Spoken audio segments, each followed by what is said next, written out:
Another reporter asked Lewis whether any women or people of color were interviewed and seriously considered for these positions.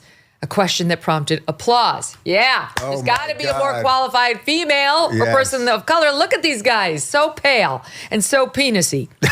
So the Washington Post is in like a slippery downfall, probably to its end. Yeah. I mean, it's hemorrhaging. Well-deserved, I would say. It's disgusting. Yes. Isn't it? Yes. It's worse than the New York Times. Ooh, well. I know. We'd have to really think that one through. I mean, the New York Times is unbelievably horrible, but there's something honestly, particularly perverse. Yeah. Still readable. Yeah. Like, you read it and you see it's biased and you know you're getting misled. The Washington Post has turned into Slate. Yeah. I mean, it's disgusting now. And it has been this way for a couple of years. So you'll be shocked to learn they're hemorrhaging readers. Yeah. They're leaving in droves. And it's not like they had a huge Republican base to begin with. But, you know, even the moderate readers seem to have said, you're too much for me.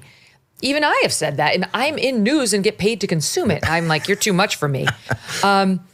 So the New York Times reported in July of 2023 that the Washington Post was on pace to lose about $100 million last year. Then in October of this past fall, the Washington Post offered buyouts to cut staff by almost 240 employees. They cannot increase their number of paying customers since the 2020 election. They peaked at 3 million subscribers back then. They're now down by 500,000 and counting. It's just going down and down and down. Like, these are dreadful numbers for the Washington Post. And now there was a meeting on Monday, today's Tuesday, where the publisher, Will Lewis, and the new interim executive editor, Matt Murray, met with staff.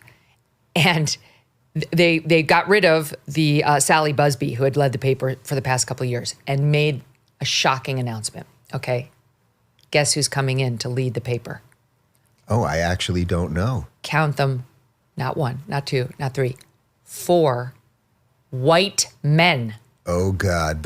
During Pride Month? Yes. White men. White men. They're God. white and they're men. And one of them was the leader of the Wall Street Journal prior to this. Oh, my God. I think my analogy of a dinosaur in the tar pits is pretty on point. Yes. That is what these things, they have grown so large. They've been so negligent to what their job is of doing the news and doing it honestly. How is it, you and I are not wizards. How is it that we've largely gotten the big things right over the years, or didn't fall for all of the hoaxes? Yeah. You know what I mean? Like, how is it that I didn't fall for all of the COVID stuff? How is it that I didn't fall for Donald Trump, very fine people on both sides? How is it that I didn't think Brett Kavanaugh was a serial rapist, or that the Covington kids were racist, or that Jussie Smollett was lynched? Why is it that you and I didn't fall for all those? Is it that we're so brilliant?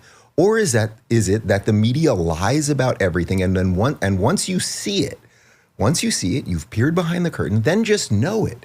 And what's happening is more and more people are seeing it. So their own readers are finally like, my God, this is not a newspaper. These are charlatans. Maybe they never were. Who knows now? Don't you think that a little bit? Like, we always like to think, 20, 30 years ago, or Walter Cronkite before that, or Tom Brokaw, or something like that it was better. Maybe it really wasn't, and just our ability to get information was so controlled that it wasn't. But at this point, it's why when guys like Chris Cuomo, who I think I'm seeing later today, I'm going to do his show at his house, which seems that will be a very different vibe than what we're doing here. Good luck with that. But it's like when he leaves CNN, it's like nobody cares about him anymore. Or Don Lemon, he leaves because the chair meant something at those places. But what they were doing were just acting as propagandists. And that's what's happening at the Washington Post. You guys get all of this big stuff wrong. Eventually people wake up. Yeah, and don't want to be misled anymore. Yeah. So, of or at course, least pay for it, Here's the funny thing. So now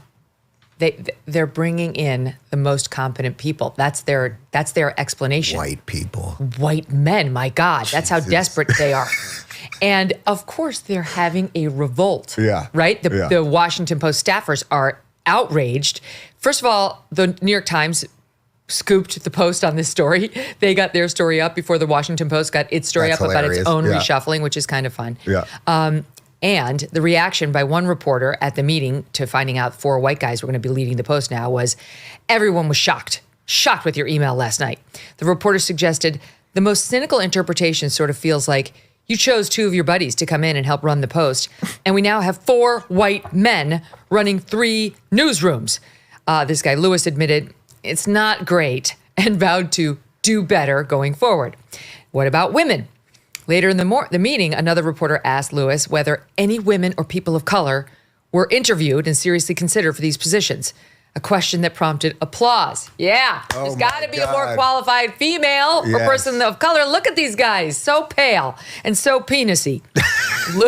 Lewis said there will be significant opportunities within the news organization for them. But no, he's not going to get into the details. Then he delivers the following hard truth. He was asked whether he was intentionally bringing in people who come from a different culture than the Post, like the Wall Street Journal and all the whiteness. Oh, yes. Yeah. And this is what he said. We are losing large amounts of money. Your audience has halved in recent years. People are not reading your stuff. I can't sugarcoat it anymore. So I've had to take decisive, urgent action to set us on a different path, sourcing talent that I have worked with that are the best of the best. Then somebody comes out, one other thing says, don't we need our brilliant social journalists and service journalists? What is a service journalist? What is that? And he says, look, you haven't been able to do it. I've listened to the platitudes. It's just not happening. Amazing. It's so incredible watching wokeness eat itself and destroy itself. You know what this is?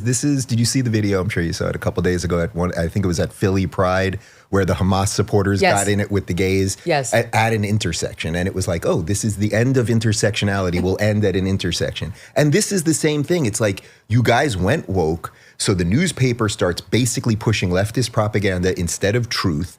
And now you have to fix it, and you think that only if we have the right diverse crew, if I bring in a black lesbian publisher, that somehow it'll fix things. Nobody is against black lesbian publishers, but give me people who are competent and can work, because otherwise everything will collapse. Right. Literally everything. We will have planes falling out of the sky because we will have unqualified people doing things. It's just true.